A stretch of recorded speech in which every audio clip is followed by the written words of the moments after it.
Hoki mai a Stephen Adams ki te kāinga. Kia whakaako ai I ōna pūkenga poitūkohu ki ngā rangatahi. So I try and go and try and cover New Zealand as best I can. You know what I mean? I'm only one guy, but yeah.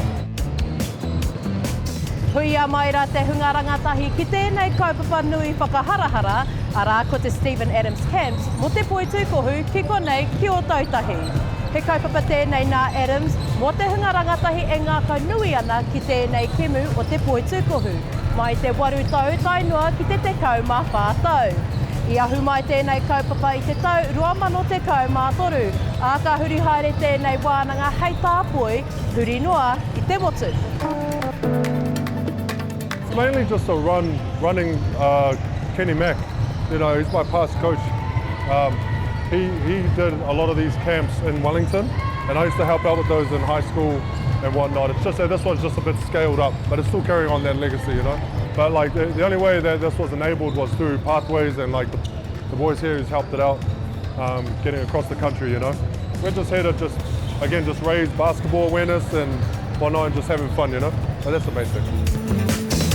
E ai kia poitūkohu Aotearoa I te tau 2024, ne ke atu I te 30 o ngā kaitākoro no te kuratuarua. Ko ngā rangatahi pēnei I a Kaea Waitai, rāua ko Te Akau Mcgregor, e piri ana ki tēnei hākinakina. E tino pai, e pai o ki te kite I a Stephen Adams. Pai ngā kaupakahaere o tēnei, tino pai ki te mahi ki tō rātou taha. Tino ngākaunui ia kia mātou.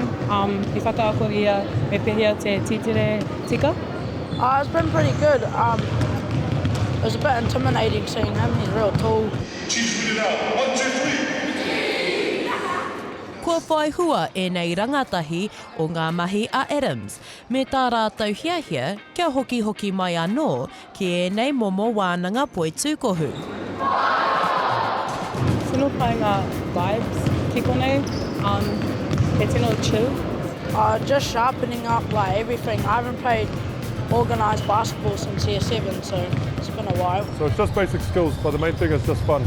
Making sure the kids get out there, staying active, having fun amongst everyone else.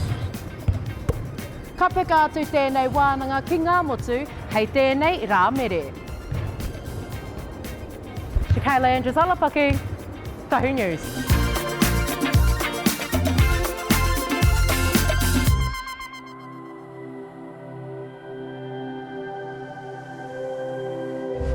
Ko te reo, te take.